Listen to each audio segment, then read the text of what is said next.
90കളിലെ രഥയാത്ര എന്ന പേരിലുള്ള രക്തയാത്ര നടത്തിയ അദ്വാനി തന്നെ 7-ാം തീയതി രാഷ്ട്രത്തോട് മാപ്പ് പറഞ്ഞു. തങ്ങൾ നടത്തുന്ന ഭീകരകൃത്യം ഏറ്റെടുത്തുകൊണ്ട് ഞങ്ങളാണ് നടത്തുന്നത് എന്ന് പറയാനുള്ള, അതിനെ ഞാൻ മര്യാദ എന്ന് വിളിക്കുന്നില്ല, കൊള്ളരുതായ്മ എന്ന് വേണമെങ്കിൽ വിളിക്കാം. ഇന്ത്യൻ ജാതി മേൽക്കോയ്മയുടെ ഭരണഘടന അന്നും ഇന്നും മനുസ്മൃതിയാണ്. പ്രജാധിപത്യത്തിൽ അധിഷ്ഠിതമായ ഒരു സാമൂഹ്യക്രമം അവസാനിക്കുകയും അതിൽ നിന്ന് ഭിന്നമായ മറ്റൊരു സാമൂഹ്യക്രമം നിലവിൽ വരികയും ചെയ്ത ഒരു ചരിത്ര സന്ദർഭത്തെയാണ് സത്യത്തിൽ ജനായത്വം അല്ലെങ്കിൽ ഡെമോക്രസി, ആ വാക്ക് ഡെമോസ് പീപ്പിൾ, ക്രാറ്റിയ പവർ, അക്ഷരാർത്ഥത്തിൽ വിവർത്തനം ചെയ്താൽ ജനാധികാരം എന്നാണ് മലയാളത്തിൽ പറഞ്ഞു പോരേണ്ടിയിരുന്നത്. മറ്റു പല വാക്കുകളുടെയും കാര്യത്തിൽ അക്ഷരാർത്ഥത്തിലുള്ള വിവർത്തനം സ്വീകരിച്ചു പോരുന്ന നാം ഇക്കാര്യത്തിൽ ആ പതിവ് തെറ്റിക്കാൻ എന്തെങ്കിലും കാരണമുണ്ടാകുമോ? അങ്ങനെ ആലോചിച്ചപ്പോൾ എനിക്ക് തോന്നിയത്, നാം നാടുവാഴിത്തത്തിൽ നിന്ന് പുറത്ത് കടന്നെങ്കിലും നാം നാടുവാഴിത്തത്തിൽ നിന്ന്, പ്രജാധിപത്യത്തിൽ നിന്ന് പുറത്ത് കടന്നിട്ടില്ല. പൂർണ്ണമായും പുറത്ത് കടക്കാത്തത് കൊണ്ട് നമ്മുടെ സംഭാഷണ ഭാഷയിലും നമ്മുടെ ആലോചനാ രീതികളിലേക്ക് വരെയും നാടുവാഴിത്തത്തിൻ്റെ അവശിഷ്ടങ്ങൾ ഇടിച്ചു കയറിയിട്ടുണ്ട്. അതിനെ തൊഴിച്ച് പുറത്താക്കുക എന്ന ഒരു സാംസ്കാരിക പ്രതിരോധ പ്രവർത്തനത്തിൻ്റെ കൂടി ഭാഗമായിട്ടാണ് ഈ പ്രഭാഷണത്തിൻ്റെ തുടക്കത്തിൽ തന്നെ ഒരിറ്റ് എന്നതിൻ്റെ ആ ഒരു ഇന്ത്യൻ പശ്ചാത്തലത്തിലുള്ള സൂക്ഷ്മതയും കൃത്യതയും ആക്ഷേപഹാസ്യവും എല്ലാം ഉൾക്കൊണ്ടുകൊണ്ട് തന്നെ അതിനോട് ചേർത്ത് പ്രയോഗിക്കുന്ന ജനാധിപത്യത്തിൽ വ്യാപകമായി പ്രയോഗിക്കുന്ന, പ്രയോഗം കൊണ്ട് തന്നെ ദൃഢപ്പെട്ട് കഴിഞ്ഞ, അങ്ങനെ പ്രയോഗിച്ചാൽ മാത്രമേ ഇപ്പോൾ കൃത്യം ആളുകൾക്ക് മനസ്സിലാവൂ എന്നൊരവസ്ഥ വന്നതുകൊണ്ട് അതേക്കുറിച്ച് ആലോചിക്കുന്നവർക്കൊക്കെ ഇങ്ങനെ തന്നെ പറയേണ്ടി വരുന്ന ഒരവസ്ഥയുണ്ടെങ്കിലും അതിനെ അപനിർമ്മിക്കുക എന്നുള്ളത്, ഡീകൺസ്ട്രക്റ്റ് ചെയ്യുക എന്നുള്ളത് ആവശ്യമായതുകൊണ്ടാണ് ഞാൻ തുടക്കത്തിൽ തന്നെ ജനായത്വം, ജനാധികാരം, ജനക്രമീകരണം, പക്ഷെ അതിനേക്കാളേറെ ഇന്ത്യൻ പശ്ചാത്തലത്തിൽ പ്രിയപ്പെട്ടതായി തോന്നുന്നത് ജനാവിഷ്കാരം എന്ന വാക്കാണ്. കാരണം 2500 വർഷങ്ങൾക്ക് മുമ്പാണ് കീഴാള തത്വചിന്തകനായ മഹാത്മാ ബുദ്ധൻ ഇത്തരമൊരാശയം, അദ്ദേഹമാണ് മൈത്രി, സാഹോദര്യം, സൗഹൃദം തുടങ്ങിയ ആശയങ്ങൾ, അതിൻ്റെ സൂക്ഷ്മതയിൽ ഒരുപക്ഷെ ഇന്ത്യൻ ജാതി വ്യവസ്ഥയ്ക്ക് അടിസ്ഥാനപരമായി അപരിചിതമായ ഒരാശയമാണ് സൗഹാർദ്ദം. എന്നിട്ടും ഇന്ത്യക്കാർക്ക് പരസ്പരം സുഹൃത്തുക്കളാവാൻ കഴിയുന്നുണ്ടെങ്കിൽ അവരറിഞ്ഞോ അറിയാതെയോ ജാതി മേൽക്കോയ്മയ്ക്കെതിരെ സ്വയം സമരം നടത്തുന്നത് കൊണ്ടാണ്. പ്രശസ്ത യുക്തിചിന്തകനായ ഇംഗർസോൾ പറയുന്നുണ്ട്, 2-4 കൂട്ടിയിട്ട് 9 കിട്ടുകയാണെങ്കിൽ അത് ഗണിതത്തിലൊരു അത്ഭുതമായിരിക്കും. നമുക്കിന്ന് രാത്രി മുഴുവൻ ഇരുന്ന് കടലാസിൽ പല വിധത്തിൽ കൂട്ടി നോക്കാം. 4 കൂട്ടണം 4, എന്നിട്ട് ഈ കൂട്ടത്തിൽ ആർക്കെങ്കിലും 9 എന്ന് കിട്ടിയാൽ അത് ഗണിതത്തിൽ വലിയൊരു അത്ഭുതമായിരിക്കും. അതുപോലെ ഹൈഡ്രജനും ഓക്സിജനും നൈട്രജനും ചേർത്ത് ശുദ്ധമായ സ്വർണ്ണം നിർമ്മിക്കാൻ കഴിഞ്ഞാൽ അത് രസതന്ത്രത്തിൽ, കെമിസ്ട്രിയിൽ വലിയ അത്ഭുതമായിരിക്കും.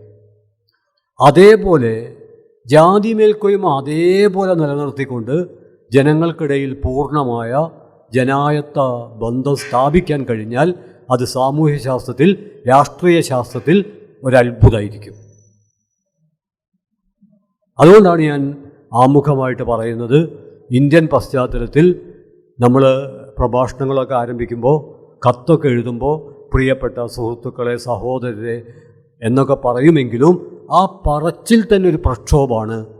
എന്തുകൊണ്ടെന്നാൽ ഇന്ത്യൻ സാമൂഹ്യക്രമം, ആ സാമൂഹ്യക്രമത്തിലെ പ്രബല രാഷ്ട്രീയ ശക്തിയായ ജാതി വ്യവസ്ഥ സത്യത്തിൽ, സൂക്ഷ്മാർത്ഥത്തിൽ ആവിധമുള്ളൊരു സൗഹൃദവും പ്രിയവും അനുവദിക്കുന്നില്ല.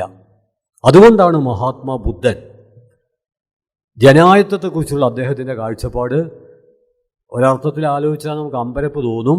2500 വർഷം മുമ്പാണ്. അന്നൊരു രാഷ്ട്രവ്യവസ്ഥ എന്ന അർത്ഥത്തിൽ, പൊളിറ്റിക്കൽ സിസ്റ്റം എന്ന അർത്ഥത്തിൽ നമ്മൾ ഈ പറയുന്ന ഡെമോക്രസി രൂപപ്പെട്ട് കഴിഞ്ഞിട്ടില്ല. പക്ഷേ ആ ഒരു കാലത്ത് അദ്ദേഹം മുന്നോട്ട് വച്ചത് ബഹുജനഹിതായ ബഹുജന സുഖായ. മനസ്സിലാക്കിയിടത്തോളം ഇതിനേക്കാൾ മനോഹരമായ, മാസ്മരികമായ, ഹൃദ്യമായ മറ്റൊരു നിർവചനവും ജനായത്ത വ്യവസ്ഥക്ക് ലഭിക്കാനില്ല. ഇടക്ക് ഈ ഒരു ദൃഢപ്പെട്ടുപോയ മലയാളത്തിലെ വാക്കിനോട് കൂറുപുലർത്താൻ വേണ്ടി ജനാധിപത്യം എന്ന് ഉപയോഗിക്കുന്നതിന് തടസ്സമില്ലാത്തതുകൊണ്ട് ആ വാക്ക് ഞാൻ ഉപയോഗിക്കും. പക്ഷേ ഉപയോഗിക്കുമ്പോൾ നിങ്ങൾ തിരിച്ചറിയണം, അതിപ്പോൾ ആ വിധം ദൃഢപ്പെട്ടു പോയതുകൊണ്ട് മാത്രം മനസ്സില്ലാ മനസ്സോടെ ഉപയോഗിക്കുകയാണ്. ജനാവിഷ്കാരം എന്ന വാക്ക് മഹാത്മാ ബുദ്ധൻ്റെ തത്വചിന്തയുടെ അടിസ്ഥാനത്തിൽ നമുക്ക് സ്വീകരിക്കാവുന്നതാണ്. എന്താണ് ജനാവിഷ്കാരം? ജനാവിഷ്കാരം എന്ന് പറയുമ്പോൾ ഓരോ മനുഷ്യൻ്റെയും താല്പര്യങ്ങൾ, ആഗ്രഹങ്ങൾ, അഭിരുചികൾ, അഭിലാഷങ്ങൾ ഒരധികാരക്രമത്തിൻ്റെയും അടിച്ചമർത്തലിന് വിധേയമാവാതെ അവതരിപ്പിക്കാനുള്ള, ആവിഷ്കരിക്കാനുള്ള സ്വാതന്ത്ര്യമാണ്. അപ്പം നമുക്കൊരു സംശയം തോന്നും, ഒരാളുടെ താല്പര്യവും മറ്റൊരാളുടെ താല്പര്യവും പരസ്പരം ഏറ്റുമുട്ടുന്ന അവസ്ഥ വരികയില്ലേ? ന്യായമായ ചോദ്യമാണത്. അതെങ്ങനെയാണ് പരിഹരിക്കുക? അവിടെയാണ് ഇന്ന് ജനായത്തത്തെക്കുറിച്ചുള്ള അന്വേഷണത്തിൽ ഏറ്റവും വ്യാപകമായി ഇന്ത്യയിൽ ചർച്ച ചെയ്തുകൊണ്ടിരിക്കുന്ന, അല്ലെങ്കിൽ ഇന്ത്യൻ ജീവിതത്തെക്കുറിച്ച് പറയുമ്പോൾ തന്നെ ഇന്ത്യ മാത്രമല്ല, ലോകത്തിൽ എവിടെയൊക്കെ മനുഷ്യന്മാർ ജീവിക്കുന്നുണ്ടോ അവിടെയൊക്കെ നമ്മൾ പറഞ്ഞുകൊണ്ടിരിക്കുന്ന ബഹുസ്വരത, പലമ, ബഹുലത, ബഹുത്വം, നാനാത്വം, അനേകത, ഇംഗ്ലീഷിൽ diversity, celebration of the diversity, വൈവിധ്യത്തിൻ്റെ, നാനാത്വത്തിൻ്റെ, അനേകതയുടെ ആഘോഷം. അങ്ങനെ വരുമ്പോൾ ഒരാളുടെ താല്പര്യം മറ്റൊരാളുടെ താല്പര്യത്തിന് എതിരല്ല. ഒരാളുടെ താല്പര്യം മറ്റൊരാളുടെ താല്പര്യത്തിൽ നിന്ന് വ്യത്യസ്തമാകാവുന്നതാണ്. പക്ഷേ വ്യത്യസ്തതയെ വിരോധമാക്കേണ്ട, വെറുപ്പാക്കേണ്ട ഒരു കാര്യവുമില്ല. ഈ ഒരു പശ്ചാത്തലത്തിലാണ് ബഹുജനഹിതായ, ബഹുജനങ്ങളുടെ ഇഷ്ടം. ആരാണ് ബഹുജനം? നമ്മൾ പലപ്പോഴും പെട്ടെന്ന് വിചാരിക്കുക ഒരുപാട് ആളുകൾ കൂടുമ്പോൾ അത് ബഹുജനാവും. അത് ശരിയാണ്. പക്ഷേ അല്പ ആഴത്തിൽ ആലോചിച്ചാൽ ഓരോ മനുഷ്യനും ബഹുജനമാണ്. ഒരാൾ തന്നെ പലരുടെ ഒരു സമാഹാരമാണ്. ഞാനെന്ന് പറയുന്നത്, നിങ്ങളെന്ന് പറയുന്നത്, എന്നിലോ നിങ്ങളിലോ തുടങ്ങി അവിടെ തുടർന്ന് അവിടെ അവസാനിക്കുന്നില്ല. നമ്മൾ ഒരു തുടർച്ചയിലെ കണ്ണികൾ മാത്രമാണ്. നമുക്ക് മുമ്പ് ജീവിച്ച് മരിച്ച മനുഷ്യർ, നമുക്ക് പിറകെ ജനിക്കാൻ പോകുന്ന മനുഷ്യർ, ഇപ്പോൾ നമുക്കൊപ്പം ജീവിച്ചുകൊണ്ടിരിക്കുന്ന മനുഷ്യർ, അവരൊക്കെയായി നാം സ്ഥാപിച്ചിട്ടുള്ള നമുക്കറിയുന്ന നമുക്കറിയാത്ത നാനാതരത്തിലുള്ള ബന്ധങ്ങളുടെ ഒരു നിർമ്മിതി മാത്രമാണ് സത്യത്തിൽ ഓരോ മനുഷ്യനും. അതുകൊണ്ട് ഒരാളെന്ന് പറയുന്നത് പലരാണ്. പലരുടെ ഒരു സമാഹാരത്തെയാണ് സൗകര്യത്തിന് നാം ഒരാളെന്ന് വിളിക്കുന്നത്. അതുകൊണ്ട് ബഹുജനമെന്ന് പറയുമ്പോൾ ഒരുപാട് പേരുടെ കൂട്ടായ്മ എന്ന അർത്ഥത്തിൽ മാത്രമല്ല, അങ്ങനെ അതിനൊരർത്ഥമുണ്ട്. അതോടൊപ്പം തന്നെ ഒരാളും അയാളുടെ ഇഷ്ടം. പക്ഷേ അയാളുടെ താല്പര്യം ലോകത്തിൻ്റെ തത്വമല്ല, അത് അയാളുടെ ഇഷ്ടം മാത്രമാണ്. എന്നാൽ എൻ്റെ ഇഷ്ടം ലോകത്തിൻ്റെ തന്നെ തത്വമാണ് എന്ന് തെറ്റിദ്ധരിക്കുമ്പോൾ, എൻ്റെ ഇഷ്ടം മുഴുവൻ മനുഷ്യരുടെ ഇഷ്ടമാണ് എന്ന് കരുതുമ്പോൾ, ഇഷ്ടമായിരിക്കണമെന്ന് തീരുമാനിക്കുമ്പോൾ അത് ജനായത്വവുമായി, ബഹുജനമെന്ന പരികല്പനയുമായി യോജിച്ചു പോകില്ല. അതുകൊണ്ട് ബഹുജനഹിതായ, ബഹുജനങ്ങളുടെ ഇഷ്ടം, ബഹുജന സുഖായ, അവരുടെ സുഖം, അവരുടെ സ്വസ്ഥത, അവരുടെ സമാധാനം, അവരുടെ സന്തോഷം, ഇതൊക്കെ കൂടി ചേർന്ന ഒരു ജീവിത ആവിഷ്കാരത്തെയാണ്, അതല്ലാതെ 1863 ജനായത്വത്തെക്കുറിച്ച് പറയുമ്പോഴൊക്കെ ആവർത്തിക്കാറുള്ള എബ്രഹാം ലിങ്കൻ്റെ പ്രശസ്തമായ ഗെറ്റിൻസ്ബർഗ് പ്രസംഗത്തിലെ ജനങ്ങൾക്ക് വേണ്ടി ജനങ്ങളാലുള്ള ജനങ്ങളുടെ ഭരണകൂടം എന്നതല്ല. അത് ജനായത്ത ഭരണകൂടത്തെക്കുറിച്ചുള്ള നിർവചനമാണ്. എന്നാൽ ജനായത്വം ഒരു ജീവിതാവിഷ്കാരം എന്ന അർത്ഥത്തിൽ അതിനൊക്കെ എത്രയോ മുമ്പ് ഈ ജീവിതാവിഷ്കാരം എന്ന അർത്ഥത്തിലുള്ള ജനായത്വത്തിൽ ഭരണകൂടത്തിന് പോലും സ്ഥാനമില്ല. ഓരോരുത്തരും സ്വന്തം അധികാരികളാവുന്ന, ആ അർത്ഥത്തിൽ അധികാരം തന്നെ അപ്രസക്തമാവുന്ന ഒരവസ്ഥയാണത്. ഇത്രയും ഞാൻ ആമുഖമായി പറഞ്ഞത് ഇവിടെ റിസാല പ്രചാരണത്തിൻ്റെ ഭാഗമായിട്ടുള്ള ഈ തലക്കെട്ട് വർത്തമാനകാല ഇന്ത്യൻ പശ്ചാത്തലത്തിൽ വളരെ സൂക്ഷ്മമാണ്. കാരണം എന്താ വെച്ചാൽ ഒരിറ്റ് ജനാധിപത്യം, തലക്കെട്ടുകൾ വളരെ പ്രധാനമാണ്. നമ്മുടെ കാലത്ത് പല തലക്കെട്ടുകൾ പല കാര്യങ്ങൾക്ക് വേണ്ടി നമ്മൾ രൂപപ്പെടുത്തിയെടുക്കാറുണ്ട്. ഈ തലക്കെട്ട് വളരെ ഹൃദ്യമായിട്ടാണ് ഞാൻ മനസ്സിലാക്കുന്നത്. കാരണം ജീവിതത്തിൽ മനുഷ്യർക്ക് ഒരു കോരിത്തരിപ്പും അതുപോലെ തന്നെ ഒരു ഊർജ്ജമൊക്കെ ഉണ്ടാവുന്ന ജനാവിഷ്കാരത്തിൻ്റെ ഒരു മഹാപ്രവാഹം, ആ പ്രവാഹം തടയപ്പെടുകയും അത്തരമൊരു പ്രതിസന്ധിയിൽ, വരൾച്ചയിൽ ഒരു തുള്ളിയെങ്കിലും അത് ലഭിച്ചിരുന്നെങ്കിലെന്ന് ജനായത്വത്തിൻ്റെ മരുപ്പറമ്പിൽ നിന്ന് മനുഷ്യർ കിനാവ് കാണുകയും ചെയ്യുന്ന ഒരവസ്ഥയിൽ ഒരിറ്റ് എന്ന് പറയുന്നത് വാച്യാർത്ഥത്തിൽ അക്ഷരാർത്ഥത്തിലുള്ള ഒരിറ്റ് അല്ല, മറിച്ച് ഇന്ത്യൻ ജനായത്വം ഇന്ന് അനുഭവിക്കുന്ന പ്രതിസന്ധികളുടെ ഒരു ചുരുക്കമാണ്. ആ അർത്ഥത്തിൽ എന്താണ് രണ്ടാമത് ആലോചിക്കുന്ന പ്രധാനപ്പെട്ടൊരു വിഷയം, എന്താണ് ഇന്ന് നമ്മൾ അനുഭവിക്കുന്ന പ്രതിസന്ധി എന്നുള്ളതാണ്. ഈ പ്രതിസന്ധിയെ അവതരിപ്പിക്കുമ്പോഴുള്ള പ്രധാനപ്പെട്ടൊരു പരിമിതി, നമ്മൾ കേരളത്തിൽ നിന്നാണ് ഇന്ത്യൻ അവസ്ഥയെക്കുറിച്ച്, ശരിയാണ് കേരളം കൂടി ഉൾപ്പെട്ടതാണ് ഇന്ത്യ, ആലോചിക്കുന്നത്. അതായത് കേരളത്തിൻ്റെ കണ്ണുകൊണ്ട് കേരളത്തിന് പുറത്തുള്ള സ്ഥലങ്ങളെ നോക്കിക്കാണുമ്പോൾ ആ നോട്ടത്തിൽ, കാഴ്ചയിൽ ചില പരിമിതികൾ വന്നു ചേരാവുന്നതാണ്. കാരണം നമുക്കറിയാം കേരളീയ ജീവിതം അതിനൊരുപാട് പരിമിതികളുണ്ട്. പക്ഷെ ആ പരിമിതികൾക്കിടയിലും നമ്മുടെ മേൽ ഇന്ത്യയുടെ മറ്റു പല സംസ്ഥാനങ്ങളിലുമുള്ള, ഉദാഹരണമായിട്ട് ഉത്തർപ്രദേശ്, ഗുജറാത്ത്, അവിടെയൊക്കെയുള്ള തരത്തിലുള്ള വലിയ തരം അടിച്ചേൽപ്പിക്കലുകൾ നമ്മുടെ ജീവിതത്തിലില്ല. ഒരു ഉദാഹരണം പറഞ്ഞാൽ, ഏതെങ്കിലും തരത്തിലുള്ള ഭക്ഷണം കഴിക്കുമ്പോൾ പരിഭ്രാന്തരാവേണ്ട ഒരു കാര്യവും, ഇവിടെ സസ്യാഹാരികളുണ്ട്, മാംസാഹാരികളുണ്ട്, മാംസാഹാരത്തിൽ തന്നെ പലതരം മാംസം കഴിക്കുന്നവരുണ്ട്.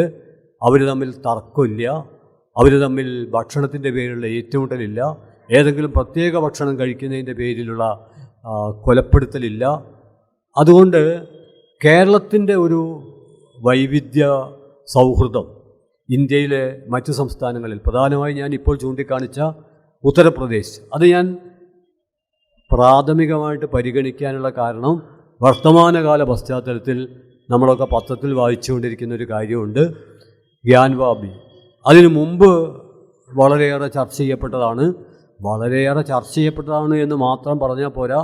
1992 ഡിസംബർ 6 ബാബറി മസ്ജിദ് പൊളിക്കപ്പെട്ടപ്പോൾ നമ്മുടെ മാധ്യമങ്ങൾ അതിനെ എങ്ങനെയാണ് അടയാളപ്പെടുത്തിയത് എന്ന് യാദൃച്ഛികമാണെങ്കിലും പ്രസ് ക്ലബിലെ കുറച്ച് യുവ പ്രതിഭകൾ കൂടി ഇവിടെ ഉള്ളതുകൊണ്ട് അവർക്ക് പത്രങ്ങളുടെ പഴയ താളുകൾ പരിശോധിക്കാവുന്നതാണ്. രാഷ്ട്രം ഞെട്ടി, രാഷ്ട്രത്തിൻ്റെ കളങ്കം, ദേശീയ അവമാനം എന്നൊക്കെയായിരുന്നു അന്ന് 1992 ഡിസംബർ 6 റിപ്പോർട്ട് ചെയ്തത്. പക്ഷേ 2024 ജനുവരി 22 92 ഞെട്ടിയവർ കളങ്കമാണ് എന്ന് കൃത്യം അച്ചു നിരത്തിയവർ 2024 22 ബാബറി മസ്ജിദ് പൊളിച്ച സ്ഥലത്ത് ഇന്ത്യൻ മതനിരപേക്ഷതയുടെ മൃതദേഹത്തിന് മുകളിൽ ശവകുടീരത്തിൽ നിന്ന് ആ മൃതദേഹം മാന്തിയെടുത്ത് അതിൻ്റെ മുകളിൽ തന്നെ മറ്റൊരാരാധനാലയം പണിയുമ്പോൾ അത് ആഘോഷിക്കുന്ന തരത്തിലാണ് തലക്കെട്ടുകൾ കൊടുക്കുന്നത്. ഞാൻ ഉന്നയിക്കുന്ന ചോദ്യം, അല്ലെങ്കിൽ ജനായത്വം ഉന്നയിക്കുന്ന ചോദ്യം, 92 ഡിസംബർ 6 ഈ വിധം ഞെട്ടിയിട്ട് 10-30 കൊല്ലം കഴിഞ്ഞാൽ ആ ഞെട്ടൽ വർദ്ധിക്കുകയല്ലാതെ അത് കുറഞ്ഞ് ആഘോഷമായി തീരുന്നത് എങ്ങനെയാണ്? അതിൻ്റെ യുക്തി എന്താണ്? അതേക്കുറിച്ചുള്ള ഒരാലോചന ഒരിറ്റ് എന്ന പ്രയോഗത്തിലുണ്ട് എന്നാണ് ഞാൻ വിചാരിക്കുന്നത്. ബ്രത്തോൾഡ് ബത്ത് പറയുന്നുണ്ട്, നമുക്കറിയാം ബ്രത്തിനെ കുറിച്ച് പറയുമ്പോൾ ഈ സദസ്സിന് പരിചയപ്പെടുത്തേണ്ട കാര്യവുമില്ല. ക്ലാസിക്കൽ ഫാസിസത്തിൻ്റെ കാലത്ത് ജർമ്മനിയിൽ ജീവിക്കുകയും ഫാസിസത്തിനെതിരെ പ്രതിരോധം സൃഷ്ടിക്കുകയും അവിടെ തുടർന്ന് ജീവിക്കാനാവാത്തത് കൊണ്ട് പ്രവാസിയായി തീരുകയും പ്രവാസിയായി തീർന്നപ്പോഴും ലോകത്തിൻ്റെ പല ഭാഗത്ത് വെച്ച് പ്രക്ഷോഭം തുടരുകയും ചെയ്ത കവിയും നാടകൃത്തും സൈദ്ധാന്തികനും പ്രക്ഷോഭകാരിയും എല്ലാമായ ബർത്തോൾഡ് ബത്ത്, ആ ബ്രത്ത് മരിച്ച് അദ്ദേഹത്തെ മറവ് ചെയ്ത ആ ശവകുടീരത്തിൽ പോലും നശിച്ച ജൂതപ്പട്ടി നീ പുറത്തു പോ എന്ന് നവനാസികൾ എഴുതി വെക്കുകയുണ്ടായി. സത്യത്തിൽ ബ്രത്തിൻ്റെ മതമേതാണ് എന്ന് ആ കാലത്തെ മനുഷ്യർ ആലോചിച്ചിരുന്നില്ല, ഇന്നും ആലോചിക്കേണ്ട കാര്യമില്ല. അദ്ദേഹത്തിൻ്റെ കവിതയും മറ്റുമാണ് നമ്മൾ ആഘോഷിച്ചത്. പക്ഷേ നാസികളെ സംബന്ധിച്ചിടത്തോളം ബ്രത്തിനെ അവർക്ക് ഒരു മനുഷ്യനായിട്ടല്ല, അവരൊരു ജൂതപ്പട്ടിയായിട്ടാണ് ബ്രത്തിനെ അവർ കണ്ടത്.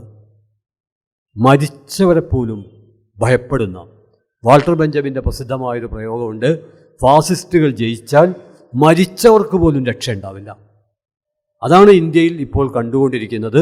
അതുകൊണ്ട് അങ്ങനെയുള്ള ബ്രത്തിനെ ഞാൻ സൂചിപ്പിച്ചത്, ബ്രത്ത് തൻ്റെ ഒരു കവിതയിൽ പറയുന്നുണ്ട്, അനീതി പേമാരി പോലെ കോരിച്ചൊരിയുമ്പോൾ നിർത്തൂ എന്ന് പോലും പറയാൻ കഴിയാത്ത വിധത്തിൽ ഒരു ജനത മാറിപ്പോയാൽ പിന്നെ മനുഷ്യജീവിതത്തിന് വലിയ മൂല്യമില്ല. ഏറ്റവും ചുരുങ്ങിയത് ആ കവിതയുടെ തുടക്കത്തിൽ 10 പേർ കൊല ചെയ്യപ്പെട്ടപ്പോൾ, ഞങ്ങളുടെ 10 പേർ കൊല ചെയ്യപ്പെട്ടപ്പോൾ ആയിരക്കണക്കിന് പേർ ഐക്യദാർഢ്യം പ്രഖ്യാപിച്ചു. പിന്നെ കൊല്ലപ്പെട്ടവരുടെ എണ്ണം 50-100 വർദ്ധിച്ചപ്പോൾ നമ്മൾ സ്വാഭാവികമായിട്ടും വിചാരിക്കുക ഐക്യദാർഢ്യം കൂടുതൽ ഉണ്ടായിത്തീരുന്നാണ്. പക്ഷെ ഐക്യദാർഢ്യം കുറഞ്ഞു വന്നു. ഒടുവിൽ അനീതി പേമാരി പോലെ കോരിച്ചൊരിയാൻ തുടങ്ങിയപ്പോൾ, കൂട്ടക്കൊലകൾ നടക്കാൻ തുടങ്ങിയപ്പോൾ ഐക്യദാർഢ്യം തന്നെയും ഇല്ലാതായി. മരവിച്ച ഒരു മൗനം. ഇത്തരമൊരവസ്ഥയിലേക്ക് ഇന്ത്യ പതുക്കെ മാറുകയാണോ?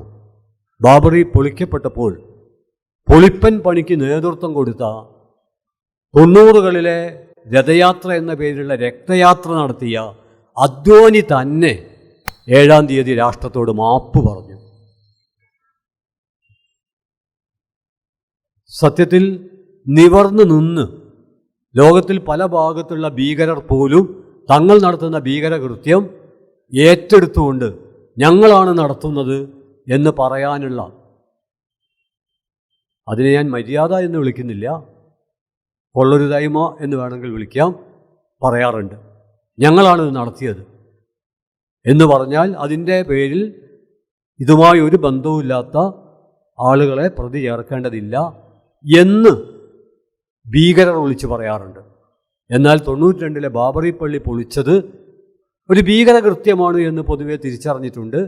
എന്നാൽ ആ ഭീകരകൃത്യം ചെയ്തത് ഞങ്ങളാണ് എന്ന് പറയുന്നതിന് പകരം മാപ്പ് ചോദിക്കുകയാണ് ചെയ്തത്. പരോക്ഷമായി ഞങ്ങളാണ് എന്നുകൂടി അതിൽ സമ്മതിച്ചിട്ടുണ്ട്. പക്ഷെ ഒരാഴ്ച കഴിഞ്ഞപ്പോൾ സ്വരം മാറ്റി, സ്വഭാവം മാറി. പറഞ്ഞത് കൃത്യമായിരുന്നു, ദൈവഹിതമാണ്. അതിൻ്റെ അർത്ഥം എന്താണ്? ദൈവത്തെ പോലും ഈ ഭീകരകൃത്യത്തിൽ പങ്കാളിയാക്കി. പിന്നെ ഒരു മാസം കഴിഞ്ഞപ്പം പറഞ്ഞത് അതിനേക്കാൾ വിചിത്രമാണ്. സത്യത്തിൽ ഇന്ന് അടിവരയിട്ട് ചർച്ച ചെയ്യപ്പെടേണ്ട ഒരു കാര്യമാണ് അന്ന് പറഞ്ഞത്. ഭൂരിപക്ഷത്തിൻ്റെ ഹിതത്തിന് ന്യൂനപക്ഷം വിധേയമാകാതിരുന്നാൽ ഇതും ഇതിലപ്പുറവും സംഭവിക്കും. ഈ ഒരു ആശയമാണ് സത്യത്തിൽ ചർച്ച ചെയ്യേണ്ടത്. ഭൂരിപക്ഷം ആരാണ് തീരുമാനിക്കേണ്ടത്? അദ്വാനിയാണോ ഇന്ത്യയിലെ ഫാസിസ്റ്റുകളാണോ അത് തീരുമാനിക്കേണ്ടത്? പിന്നീട് 1993 ഡിസംബർ 7 പറഞ്ഞത് ഇത് വിജയദിനമാണ് എന്നാണ് പറഞ്ഞത്. അങ്ങനെ ഒരു ഭീകരകൃത്യം സ്വാഭാവികമായി തീർന്നു. ഒരു ഭീകരകൃത്യം സ്വാഭാവികമായി തീരുമ്പോൾ അതിൻ്റെ അർത്ഥം ഫാസിസം വിജയിച്ചു എന്നാണ്. ഒരു ഭീകരകൃത്യം ഭീകരകൃത്യമായി തന്നെ തിരിച്ചറിയപ്പെടുമ്പോൾ അതിൻ്റെ അർത്ഥം ഫാസിസ്റ്റുകൾ ആ മണ്ഡലത്തിലെങ്കിലും തോറ്റു എന്നാണ്.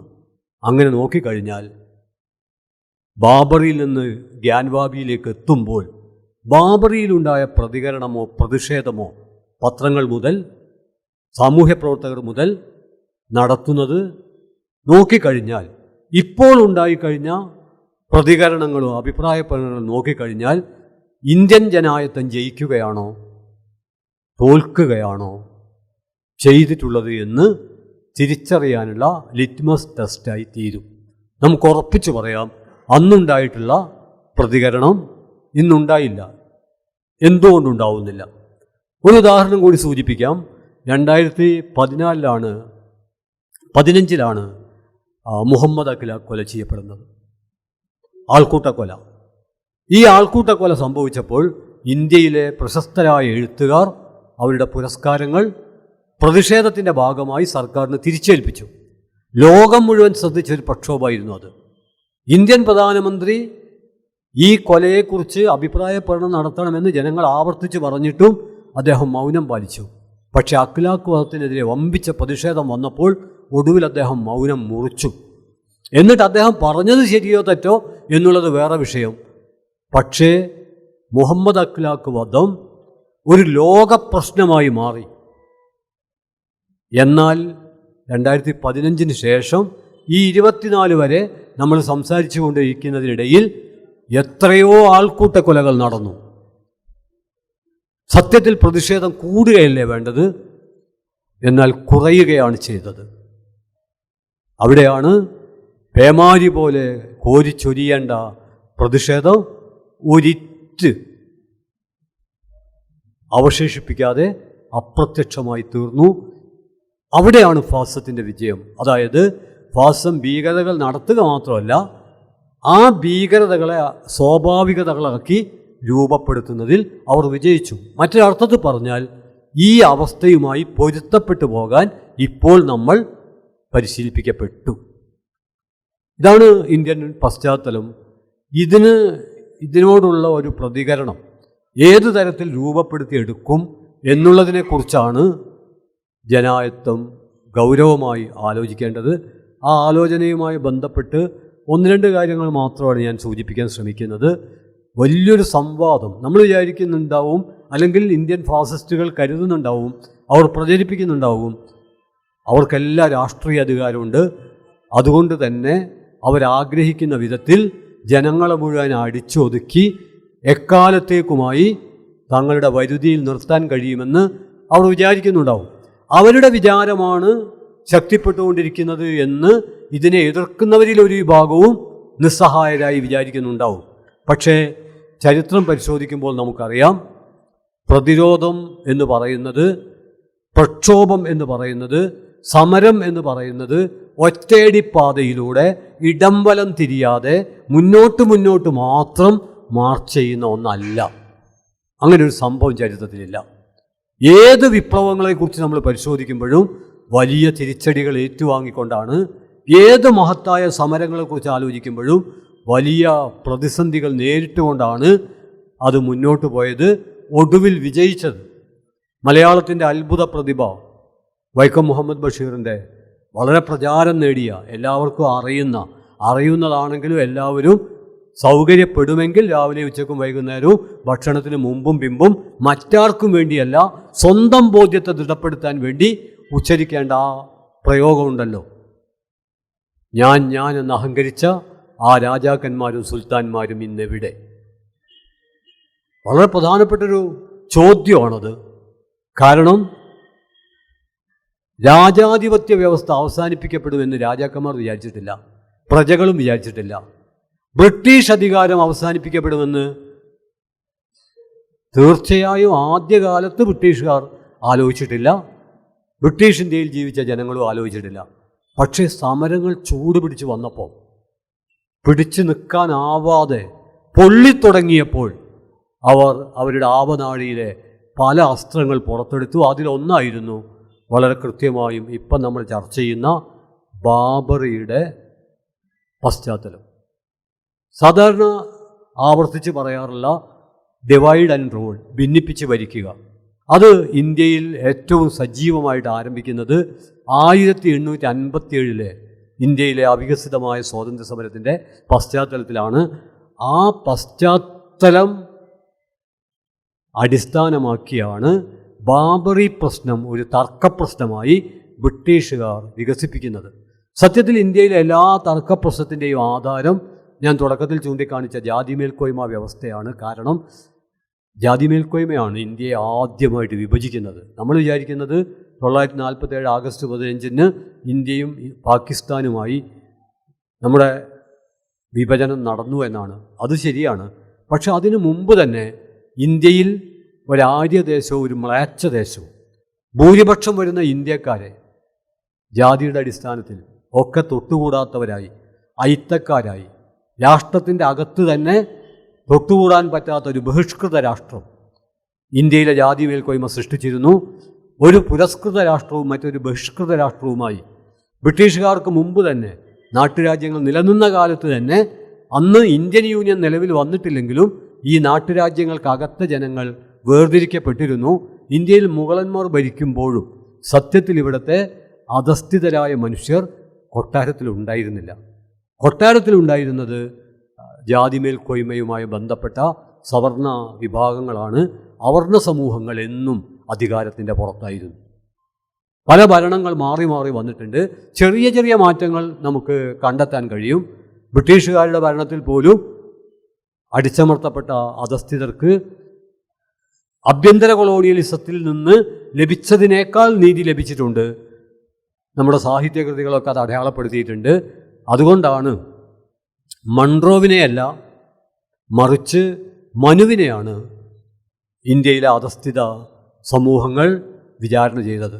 കേണൽ മൺട്രോവിൻ്റെ കാലത്താണ് 1800-കൾ മുതൽ ഇവിടുത്തെ മനുസ്മൃതിയിൽ നിന്ന് വ്യത്യസ്തമായ നിയമങ്ങൾ ഉണ്ടാവുന്നത്. മൺട്രോവിൻ്റെ നിയമങ്ങൾ മനുവിൻ്റെ നിയമങ്ങളെക്കാൾ ചരിത്രപരമായി ഏറെ മുന്നിലാണ്, ഒരു സംശയവുമില്ല.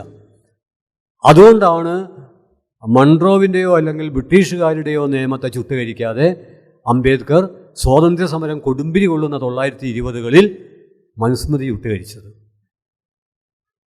ബ്രിട്ടീഷ് നിയമങ്ങൾ ചുട്ടുകരിക്കാമായിരുന്നു, പക്ഷെ അതിനു പകരം അംബേദ്കർ ചുട്ടുകരിച്ചത് മനുസ്മൃതിയാണ്. ഞാൻ ചരിത്രപരമായ അറിവിന് വേണ്ടി പറയുകയാണ്. നമ്മൾ ഈ പാഠപുസ്തകത്തിലൊക്കെ മനുസ്മൃതി ചുട്ടുകരിച്ചു എന്നുള്ള ഒറ്റ വാചകമാണ് വായിക്കാറുള്ളത്. പക്ഷെ അതിൻ്റെ പിന്നിൽ അംബേദ്കറും കീഴാള പ്രസ്ഥാനങ്ങളും അനുഭവിച്ച പരാധീനതകളും അവർക്ക് നേരിടേണ്ടി വരുന്ന ആക്രമണങ്ങളും അതിനെയൊക്കെ അതിജീവിച്ചവർ നാടകീയമായി ഇത് കത്തിച്ചതും ഇത് വലിയൊരു ഉത്സവമായി തന്നെ ആ കാലത്ത് വന്നതും ഇതിലെല്ലാ വിഭാഗം ജനങ്ങളും, നമ്മൾ വിചാരിക്കും ഈ ജാതി മേൽക്കോയ്മ എന്ന് പറയുമ്പോൾ ഏതെങ്കിലും ഒരു ജാതിയാണ്, ഒരു ജാതി മാത്രമല്ല.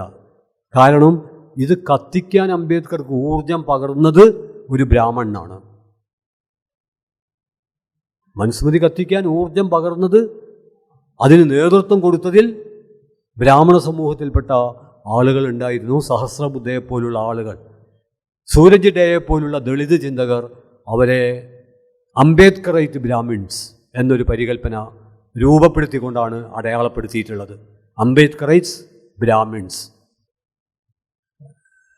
ഇന്ത്യൻ സ്വാതന്ത്ര്യ സമര ചരിത്രത്തിൽ നമുക്കറിയാം വലിയൊരു വിച്ഛേദം, ബ്രേക്ക് ഉണ്ടാവുന്നത് തിലകൻ യുഗം അവസാനിക്കുകയും ഏറെക്കുറെ 1915 മഹാത്മാഗാന്ധി യുഗം ആരംഭിക്കുകയും ചെയ്യുന്നതോടുകൂടിയാണ്. തിലകൻ രാഷ്ട്രീയ സ്വാതന്ത്ര്യത്തിൻ്റെ മഹാസാന്നിധ്യമായിരുന്നു. സ്വാതന്ത്ര്യം എൻ്റെ ജന്മാവകാശമാണ്, ഞാനത് നേടുക തന്നെ ചെയ്യും എന്നെല്ലാം പ്രഖ്യാപിച്ച ആളാണ്. പക്ഷേ തിലകൻ സ്വാതന്ത്ര്യ സമരത്തിൽ ജനങ്ങളെ ഐക്യപ്പെടുത്താൻ മുന്നോട്ട് വെച്ചത് ജാതി മേൽക്കോയ്മയുടെ ബ്രാഹ്മണിക പ്രത്യയശാസ്ത്രമാണ്. ആ പ്രത്യയശാസ്ത്രത്തിൻ്റെ തുടർച്ചയിലാണ് ഇന്ത്യൻ ജനതയെ ആര്യരും മ്ലേച്ഛരുമായി വിഭജിക്കുന്ന, ഇന്ത്യൻ ദേശത്തെ പുണ്യദേശമായി ദൈവവൽക്കരിക്കുന്ന സവർക്കറിൻ്റെ ചിന്ത കടന്നു വരുന്നത്. ഞാൻ സൂചിപ്പിക്കുന്നത് വളരെ പ്രാഥമികമായി തിലകനെ അതുവഴി സവർക്കറെയും കണ്ടെടുക്കുന്ന ഏറ്റവും സൂക്ഷ്മമായ ഒരു ദൈക്ഷണിക പ്രവർത്തനം ഹിന്ദുത്വത്തിൻ്റെ രാഷ്ട്രീയ കഥ എന്ന PN ഗോപികൃഷ്ണൻ്റെ പുസ്തകത്തിലുണ്ട്. സവർക്കർ എങ്ങനെയാണ് രൂപപ്പെട്ടു വരുന്നത്? ഞാൻ പറഞ്ഞു വരുന്നത് തിലകനിൽ നിന്ന് മഹാത്മാഗാന്ധിയിലേക്കുള്ള മാറ്റം, ആ മാറ്റം വ്യക്തമായി മനസ്സിലാക്കാൻ ലൂയി ഫിഷറും മഹാത്മാഗാന്ധിയും തമ്മിലുള്ള സംഭാഷണം പരിശോധിച്ചാൽ മതി. ലൂയി ഫിഷർ പത്രപ്രവർത്തകനാണ്. അദ്ദേഹം മഹാത്മാഗാന്ധിയോട് ചോദിക്കുന്നുണ്ട്, സ്വാതന്ത്ര്യം എന്നാൽ അങ്ങ് എന്താണ് അർത്ഥമാക്കുന്നത്? അതിന് അദ്ദേഹം പറഞ്ഞത് 3 കാര്യങ്ങളാണ്. 1 ഐത്തോച്ചാടനം, 2 സമുദായ മൈത്രി, 3 സ്വാശ്രയത്വം. തിലകന് സ്വപ്നം കാണാൻ കഴിയുന്നതല്ല ഐത്തോച്ചാടനം. 915 വരെ ഇന്ത്യൻ സ്വാതന്ത്ര്യ സമരത്തിൽ വലിയ ഇടപെടലുകളൊക്കെ ഉണ്ടായിട്ടുണ്ട്. പക്ഷേ ഇന്ത്യയുടെ അടിസ്ഥാന ജനതയുടെ മോചനം, ആ മോചനത്തെ ബ്രിട്ടീഷുകാരെ പുറത്താക്കുക എന്ന സ്വാതന്ത്ര്യ സമര പ്രവർത്തനത്തിൻ്റെ ഭാഗവുമായി സർഗാത്മകമായി സമന്വയിപ്പിക്കാനുള്ള ശ്രമങ്ങൾ നടന്നിരുന്നില്ല. അവിടെയാണ് ഏറ്റവും പ്രധാനപ്പെട്ട കാര്യം ഐത്തോച്ചാടനം.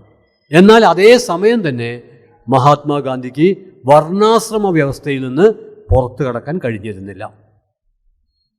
അതുകൊണ്ടാണ് അംബേദ്കറും ഗാന്ധിയും തമ്മിലും ഇന്ന് ദളിത് ചിന്തകരും ഗാന്ധിയൻ ചിന്തകരും തമ്മിലും സംവാദം തുടരുന്നത്.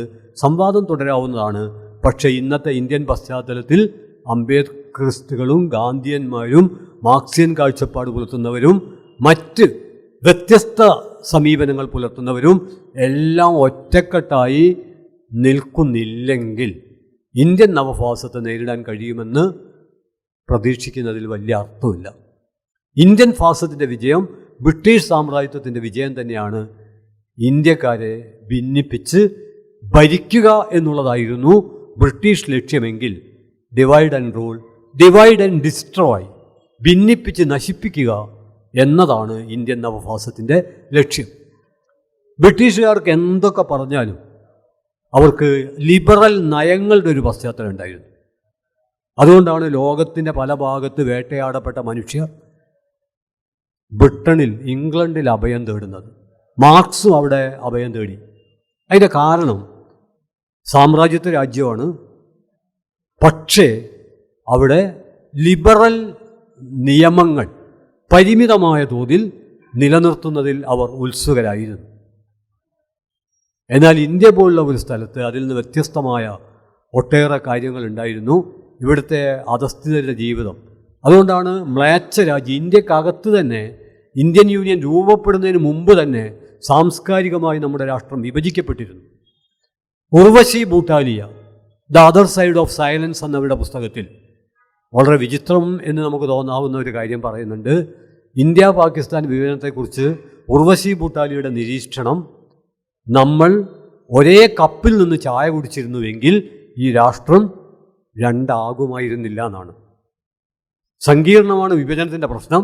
പക്ഷേ ആ പ്രശ്നത്തെ അഡ്രസ് ചെയ്യുന്ന ചെറിയൊരു ആക്ഷേപഹാസ്യ പ്രയോഗമാണ് നമ്മൾ ഈ വിധത്തിൽ വേർപെട്ട് വെറുപ്പൊക്കെ ആയിട്ട് ഇന്ത്യയിലെ ഭൂരിപക്ഷം ജനതയെ മാറ്റി നിർത്താതിരുന്നെങ്കിൽ, ജാതി മേൽക്കോയ്മ ഇന്ത്യയിലെ ഭൂരിപക്ഷം ജനതയെ തൊടാൻ പാടില്ല, ഒന്ന് ചിരിക്കാൻ പാടില്ല എന്ന മട്ടിൽ മാറ്റി നിർത്തിയിട്ടില്ലായിരുന്നുവെങ്കിൽ ഈ രാഷ്ട്രവിഭജനം നടക്കുമായിരുന്നില്ല എന്നത് സൂചിപ്പിക്കാനാണ് ഒരു കപ്പിൽ ചായ കുടിച്ചിരുന്നെങ്കിൽ ഈ വിഭജനം നടക്കുമായിരുന്നില്ല എന്ന് ഉർവശി ഭൂട്ടാല പറയുന്നത്. The other side of silence. നമ്മുടെ ജനായത്ത ആരവങ്ങൾക്കിടയിൽ ഇതുപോലെ നിരവധി നിശബ്ദതകൾ നിലനിൽക്കുന്നുണ്ട് എന്ന് നമ്മൾ തിരിച്ചറിയേണ്ടതുണ്ട്. ഇതിൻ്റെ കൂടുതൽ വിശദാംശങ്ങളിലേക്ക് ഞാൻ കടക്കുന്നില്ല. ഞാൻ പറഞ്ഞു വരുന്നത് ജാതി മേൽക്കോയ്മയാണ് ഈ രാജ്യത്തെ ആദ്യമായിട്ട് വിഭജിച്ചത് എന്നുള്ളത് പിന്നീട് മറ്റൊരു സന്ദർഭത്തിലാണ്. അവിടെ ഗാന്ധിയുടെ വാക്കുകളിലേക്ക് ഞാൻ തിരിച്ചു പോകുന്നു. ഐത്തോച്ചാടനം അത് വളരെ പ്രധാനമാണ് എന്ന് അദ്ദേഹം പറഞ്ഞു. 2 സമുദായ മൈത്രി.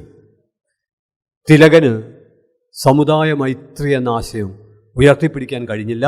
മാത്രമല്ല, ഇന്ത്യൻ ജനങ്ങളെ ഊർജപ്പെടുത്താൻ വേണ്ടി തിലകൻ സ്വാതന്ത്ര്യ സമരത്തിൻ്റെ ഭാഗമാക്കാൻ ശ്രമിച്ച ഗണേശോത്സവങ്ങളും മറ്റും ഇന്ത്യയിലെ മുഴുവൻ ജനങ്ങളെയും ഒന്നിപ്പിക്കുന്നതിന് പകരം അവരെ പരസ്പരം സംശയിക്കുന്നതിലേക്ക് നയിക്കാനുണ്ടായത്.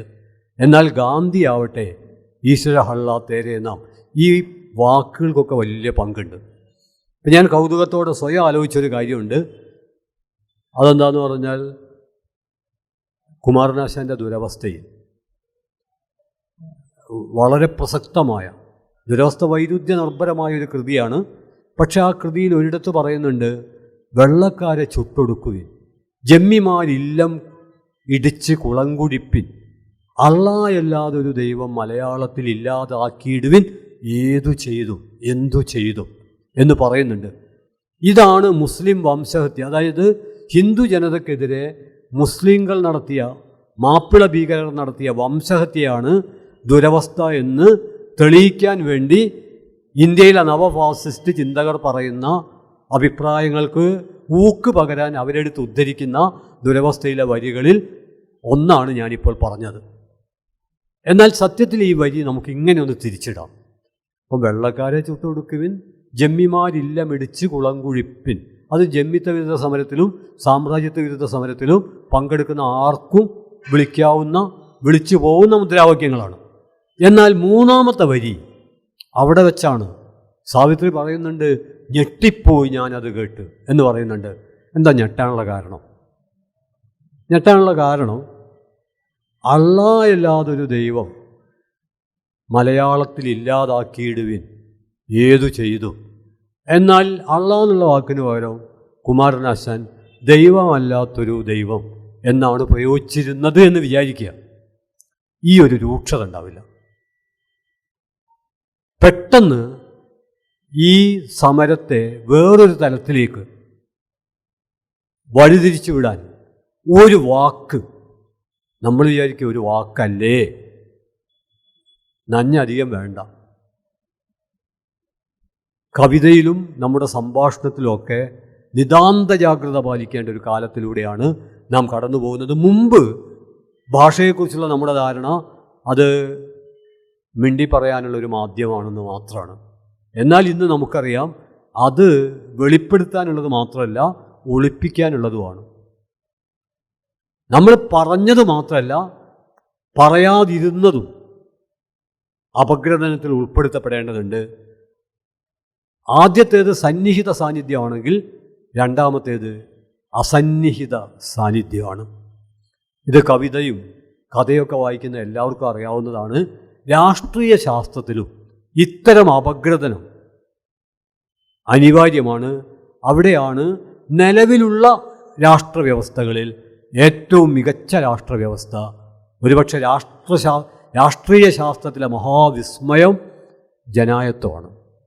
അതുകൊണ്ടാണ് ഡെറിഡ മാതൃകകളില്ലാത്ത മാതൃകയാണ് ജനായത്വം.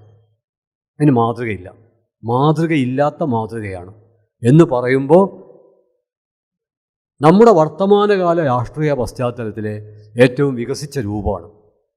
അപ്പോൾ ഞാൻ ഇത്രയും പറയുന്നത്, ഇന്ത്യൻ പശ്ചാത്തലത്തിൽ വിഭജനത്തിൻ്റെ വിത്ത്, വിദ്വേഷത്തിൻ്റെ വിത്ത് വിതച്ച ജാതി മേൽക്കൊയ്മയിലാണ് ഇന്ത്യൻ ഫാസിസത്തിൻ്റെ വേര് ആഴ്ന്നു കിടക്കുന്നത്. സാധാരണഗതിയിൽ ഇന്ത്യൻ ഫാസിസത്തിൻ്റെ ഔദ്യോഗിക സംഘടനയായി തിരിച്ചറിയപ്പെട്ട RSS 1925 രൂപപ്പെട്ട ഒന്നാണ്. അവിടം തൊട്ടാണ് നമ്മുടെ ആലോചന ആരംഭിക്കുന്നത്. പക്ഷെ അവിടം തൊട്ട് ആലോചിച്ചാൽ പോരാ, ജാതി മേൽക്കൊയ്മയിൽ നിന്ന് ആരംഭിക്കണം.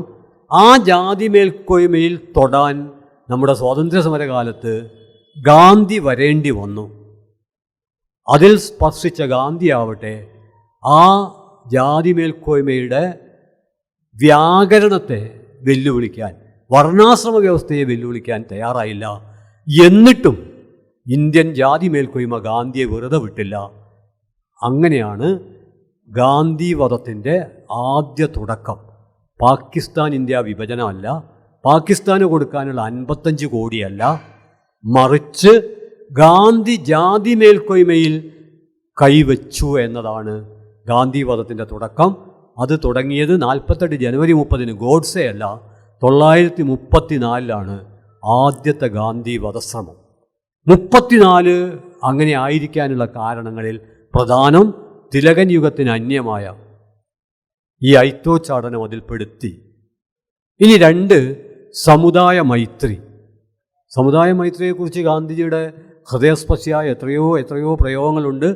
ഞാൻ വിശദീകരിക്കുന്നില്ല. പക്ഷേ ഇന്ന് ഏത് വേദികളിലും ഗാന്ധിയൻ കാഴ്ചപ്പാടിനോടുള്ള വിയോജിപ്പ് പ്രകടിപ്പിച്ചുകൊണ്ട് തന്നെ ഗാന്ധി സമുദായ മൈത്രിക്ക് വേണ്ടി പല സന്ദർഭങ്ങളിലായി നടത്തിയ ഇടപെടലും അദ്ദേഹത്തിൻ്റെ പ്രസ്താവനകളും നമ്മൾ ആവർത്തിച്ച് ജനങ്ങളുടെ മുമ്പിൽ അവതരിപ്പിക്കണം.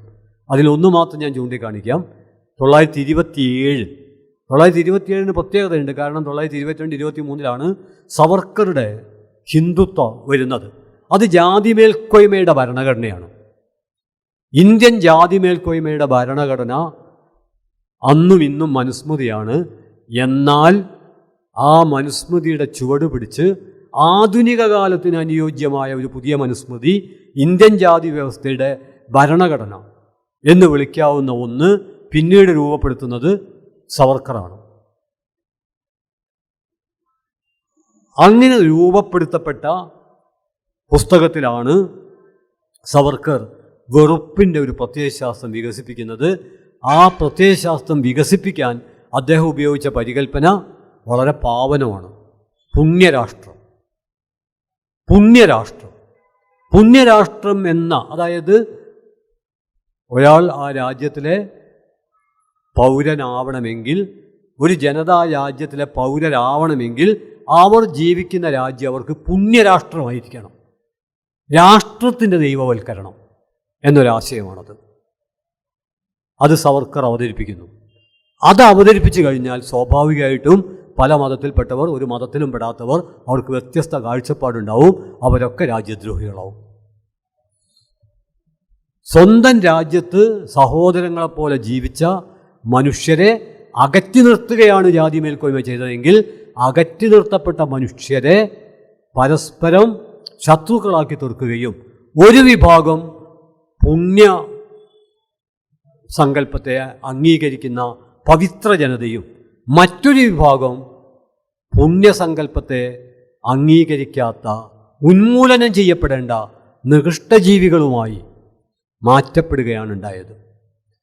ആ മാറ്റത്തെ പിൽക്കാലത്ത് ഗോൾവാൾക്കർ ഇന്ത്യയുടെ ആഭ്യന്തര ശത്രുക്കൾ എന്നതിൽ കൃത്യമായി പേരിട്ട് വിളിച്ചുകൊണ്ട് തന്നെ അവതരിപ്പിക്കുന്നുണ്ട്.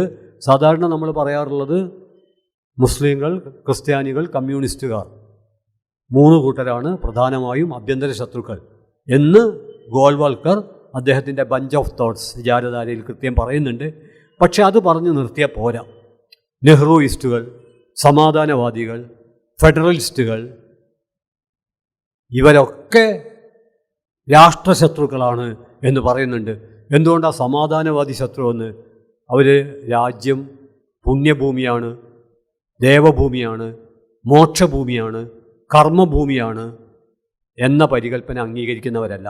മറിച്ച് ലോകത്തിൽ എവിടെ ജനിച്ചാലും എവിടെ ജീവിച്ചാലും മൂല്യങ്ങൾ ഉയർത്തിപ്പിടിച്ചുകൊണ്ട് മനുഷ്യർ ജീവിക്കുകയാണെങ്കിൽ ആ ജീവിതം ശ്രേഷ്ഠമാണ്. എവിടെ ജനിച്ചു, എവിടെ ജീവിക്കുന്നു എന്നുള്ളതല്ല, എങ്ങനെ ജീവിക്കുന്നു എന്നുള്ളതാണ് പ്രധാനം എന്നതാണ് ജനായത കാഴ്ചപ്പാട്. ആ കാഴ്ചപ്പാടിൻ്റെ കഴുത്ത് വെട്ടുന്ന ഭീകരപ്രവർത്തനമാണ് സൈദ്ധാന്തിക തലത്തിൽ സവർക്കർ നടത്തിയത്. അതിനോടുള്ള പ്രതികരണം കൂടിയായിരുന്നു 1927 ഗാന്ധിയുടെ പ്രതികരണം. ഗാന്ധി പറഞ്ഞു, പാണ്ഡവരുടെ ക്ഷമാശീലത്തെക്കുറിച്ചും വിവരിക്കേണ്ട കാര്യമില്ലല്ലോ. രാജ്യമൊക്കെ ഉണ്ടായിട്ടും രാജ്യത്ത് നിന്ന് പറിച്ചെറിയപ്പെട്ടിട്ടും ശ്രീകൃഷ്ണൻ ദൂതനായി ചെന്നിട്ടും രാജ്യം വേണ്ട, ഒരു ഗ്രാമം മതി, ഒരു വീട് മതി, ഒടുവിൽ സൂചി കുത്താൻ ഇടം പോലും തരില്ല എന്ന് പറഞ്ഞപ്പോഴാണ് കൗരവരുമായുള്ള യുദ്ധം അനിവാര്യമാകുന്നത്. അത്ര ക്ഷമിച്ചിട്ടുണ്ട് പാണ്ഡവർ. പാണ്ഡവരുടെ ക്ഷമയെക്കുറിച്ചും യുധിഷ്ഠിരൻ്റെ ധർമ്മബോധത്തെക്കുറിച്ചും ഓർക്കുന്ന, ക്ഷമയുടെയും ത്യാഗത്തിൻ്റെയും മതമാണ് ഹിന്ദുമതം എന്ന് കരുതിയ, മുസൽമാന്മാരോട്, ക്രിസ്ത്യാനികളോട്, മറ്റു മതക്കാരോട് നീതി പുലർത്തണം എന്നാവശ്യപ്പെട്ട ഒരു ഗാന്ധി, ഭ്രാന്തൻ ഗാന്ധി നിങ്ങൾക്കിടയിൽ ഉണ്ടായിപ്പോയത് അത്ര സങ്കടകരമായ കാര്യമാണോ എന്ന് 1927 ഗാന്ധി ചോദിക്കുന്നുണ്ട്. അത് 1922 സവർക്കറിൻ്റെ ആശയലോകത്തോടുള്ള ഗാന്ധിയുടെ പ്രതികരണം കൂടിയായിരുന്നു. ഗാന്ധി വീണ്ടും പറയുന്നുണ്ട്, സവർക്കറും ഡോക്ടർ മൂഞ്ചെ നമ്മൾ പ്രത്യേകിച്ച് പഠിക്കേണ്ട കാര്യമാണ്. മുസോളിനിയുമായി അഭിമുഖ സംഭാഷണം നടത്തിയ ഇന്ത്യൻ ഫാസിസ്റ്റുകളുടെ കുലഗുരുവാണ് ബാലകൃഷ്ണ ശിവറാം മൂഞ്ചെ എന്ന് പറയുന്ന ഡോക്ടർ. 1931 മാർച്ച് മാസത്തിലാണ് മുസോളിനിയുടെ കൊട്ടാരത്തിൽ വെച്ച്, റോമിൽ വെച്ച് അവർ സന്ധിക്കുന്നത്. അദ്ദേഹമാണ് ബോൺസാലയിൽ ഹിന്ദു സൈനിക സ്കൂൾ സ്ഥാപിക്കുന്നത്. നമ്മുടെ ആൺകുട്ടികളെ കൊല്ലുന്ന കളി പഠിപ്പിക്കാനുള്ള പരിശീലന കേന്ദ്രം എന്നാണത് അടയാളപ്പെടുത്തപ്പെട്ടത്. നമ്മുടെ ആൺകുട്ടികളെ കൊല്ലുന്ന കളി, പലതരം കളികളുണ്ട്. ഫാസിസത്തിന് പ്രിയപ്പെട്ട കളി കൊല്ലുന്ന കളിയാണ്. അത് പഠിപ്പിക്കാനുള്ള സ്ഥലം ബോൺസാല ഹിന്ദു മിലിറ്ററി സ്കൂൾ, അത് സ്ഥാപിച്ച ബാലകൃഷ്ണ ശിവറാം മൂഞ്ചെ, അതോടൊപ്പം തന്നെ സവർക്കറും. അവരെക്കുറിച്ച് ഗാന്ധി പറഞ്ഞത്, അവരുടെ ഹിന്ദുമതം വാളിൻ്റെ ഹിന്ദുമതമാണ്, അത് കൊലയുടെയും വെറുപ്പിൻ്റേതുമാണ്, അതല്ല യഥാർത്ഥ ഹിന്ദുമതം എന്ന് ഗാന്ധി പറയുന്നുണ്ട്. അവിടെ വെച്ചാണ് നമ്മുടെ സംവാദ കേന്ദ്രമായ ശ്രീരാമൻ, ബാബറി മസ്ജിദ്, ഗ്യാൻവാബി ഇതൊക്കെ രൂപപ്പെടുന്നത്. ഞാൻ പറയുന്നത് സമുദായ മൈത്രി, ഗാന്ധി ഉയർത്തിപ്പിടിച്ച സമുദായ മൈത്രിയെ ഇന്ത്യൻ ഫാസിസം അങ്ങേയറ്റം സംഭ്രാന്തിയോടെയാണ് കണ്ടത്. അതാണ് വിചാരധാരയിലെ വാക്യം. നമ്മളെല്ലാം ഉദ്ധരിക്കാറുള്ളതാണ്, നിങ്ങൾക്കെല്ലാം അറിയാം. പക്ഷേ ആവർത്തിക്കേണ്ടതുണ്ട്. ഹിന്ദു മുസ്ലിം ഐക്യമില്ലാതെ ഇന്ത്യക്ക് സ്വരാജില്ലെന്ന് പറഞ്ഞവൻ രാജ്യവഞ്ചകനാണ് എന്നാണ് ഗോൾവൽക്കർ എഴുതിയിട്ടുള്ളത്. ആരാണ് ഹിന്ദു മുസ്ലിം ഐക്യമില്ലാതെ ഇന്ത്യക്ക് സ്വരാജില്ല എന്ന് പറഞ്ഞത്? മഹാത്മാഗാന്ധിയാണ്. ആ ഒരൊറ്റ വാചകം ഉച്ചരിച്ചതുകൊണ്ട് തന്നെ അദ്ദേഹം വഞ്ചകനാണ് എന്നാണ് ഗോൾവൽക്കർ പറഞ്ഞത്. അപ്പോൾ സമുദായ മൈത്രി എന്ന മഹത്തായ ഒരാശയം. മൂന്നാമത്തേത് സ്വാശ്രയത്വം. ബ്രിട്ടീഷുകാർ നമ്മെ അടക്കി ഭരിക്കുന്നത് അവരുടെ പട്ടാള ശക്തി കൊണ്ട് മാത്രമല്ല, അവരുടെ സാമ്പത്തിക ശക്തി കൊണ്ടും അവരുടെ മൂല്യശക്തി കൊണ്ടും അവരുടെ സാംസ്കാരിക മേൽക്കോയ്മ കൊണ്ടും ആണ്. അതുകൊണ്ട് ബ്രിട്ടൻ ഇന്ത്യയിൽ നിന്ന് പോയാൽ മാത്രം പോരാ, ബ്രിട്ടൻ ഇന്ത്യക്കാർക്ക് മേൽ അവരുടെ മനസ്സിൽ നിക്ഷേപിച്ച ഒട്ടേറെ മേൽക്കോയ്മ ആശയങ്ങളുണ്ട്, അത് പുറന്തള്ളപ്പെടണം. അതാണ് സ്വാശ്രയത്വം. പ്രത്യേകിച്ചും ഇത് പറയുമ്പോൾ ബഡ്ജറ്റ് വന്നു, അത് കോർപ്പറേറ്റ് പൂജയാണ് എന്ന് കൃത്യം നാം തിരിച്ചറിഞ്ഞു കഴിഞ്ഞു. ഒരു ഭാഗത്ത് കോർപ്പറേറ്റ് പൂജ, മറ്റൊരു ഭാഗത്ത് വെറുപ്പ് പൂജ. കോർപ്പറേറ്റ് പൂജയും വെറുപ്പ് പൂജയും ഒന്നിച്ചു ചേർന്ന ഒരു നവഫാസിസ്റ്റ് രാഷ്ട്രീയ കാലാവസ്ഥയിലാണ് നമ്മളിവിടെ ദാഹാർത്തരായി ഒരിറ്റ് ജനാധിപത്യം എന്ന് പറഞ്ഞുകൊണ്ടിരിക്കുന്നത്. ഇതിൻ്റെ ഒരുപാട് വിശദാംശങ്ങളിലേക്ക് കടക്കാവുന്നതാണ്. പക്ഷേ ഞാൻ നേരത്തെ ചൂണ്ടിക്കാണിച്ച പോലെ ഇതൊരു സംവാദവേദിയായി മാറുമെന്ന് പ്രതീക്ഷിക്കുന്നത് കൊണ്ടും ഇന്ന് ഒരു 2-2.5 മണിക്കൂർ സംസാരിച്ച് കഴിഞ്ഞതിന് ശേഷമാണ് ഞാൻ സംസാരിക്കുന്നത് എന്നുള്ളത് കൊണ്ടും ഞാനിതിൻ്റെ കൂടുതൽ കാര്യങ്ങളിലേക്ക് കടക്കുന്നില്ല. പക്ഷേ തുടങ്ങിയിടത്ത് വെച്ച് അവസാനിപ്പിക്കുകയാണ്. കേരളത്തിൽ നിൽക്കുമ്പോൾ നമുക്കൊരു സുരക്ഷിതത്വമുണ്ട്, പരിമിതികളുണ്ട്, എന്നാലും നമുക്കിടയിലൊരു സൗഹൃദമുണ്ട്. പക്ഷേ ഈ സൗഹൃദത്തിന്, ഈ സുരക്ഷിതത്വത്തിന് ആദിത്യനാഥ് യോഗിയുടെ ഉത്തർപ്രദേശിൽ അതേപോലെ നിൽക്കാൻ കഴിയില്ല. ഉത്തർപ്രദേശ് മാത്രമല്ല, ഒരുപക്ഷെ കേരളവും തമിഴ്നാടും കർണാടകവും ആന്ധ്രാപ്രദേശവും ഒക്കെ കണ്ട് കഴിഞ്ഞിട്ട്, ഇവിടെയൊക്കെ പ്രശ്നങ്ങളുണ്ട്, പക്ഷേ ഇവിടെ കണ്ട് കഴിഞ്ഞിട്ട് നമ്മൾ ഉത്തർപ്രദേശിലും ഗുജറാത്തിലും മധ്യപ്രദേശിലും മഹാരാഷ്ട്രയിലും ഒക്കെ എത്തുമ്പോൾ നമുക്ക് തന്നെ, നമ്മളൊരു 4-5 ദിവസം അവിടെ നിൽക്കുമ്പോൾ നമുക്ക് തന്നെ ബോധ്യമാവുന്ന കാര്യമുണ്ട്. അപ്പം നമുക്കൊരു വീർപ്പുമുട്ടലുണ്ടാവും. ആ വീർപ്പുമുട്ടൽ ജനായത്ത കമ്മിയുടെ, ഡെമോക്രാറ്റിക് ഡെഫിസിറ്റ് ലക്ഷണമാണ്. അങ്ങനെ ജനായത്ത കമ്മിയുടെ വീർപ്പുമുട്ടൽ അനുഭവിക്കുന്ന ഒരു കാലത്ത് ജനായത്ത മൂല്യങ്ങൾ ഉയർത്തിപ്പിടിച്ചുകൊണ്ടുള്ള കവിത, പാട്ട്, നാടകം, സംഭാഷണം, സംവാദം, ആശയപ്രചാരണം എന്നിവ നിരന്തരം നടക്കേണ്ടതായിട്ടുണ്ട്. അത്തരമൊരു പ്രവർത്തനത്തിൻ്റെ നേതൃത്വമായി ഈ കൂട്ടായ്മ മാറട്ടെ എന്ന പ്രതീക്ഷ പങ്കുവെച്ചുകൊണ്ട് നിങ്ങളുടെ സൂക്ഷ്മവും സർഗാത്മകവുമായ ഇടപെടലുകൾ നമുക്കറിയാം. ഞാൻ ഈ അവസാനിപ്പിക്കുമ്പോൾ സച്ചിദാനന്ദ മാഷിൻ്റെ ഒരു കവിത, അയോധ്യയുടെ ആത്മകഥം. 2020 കവിതയാണ്.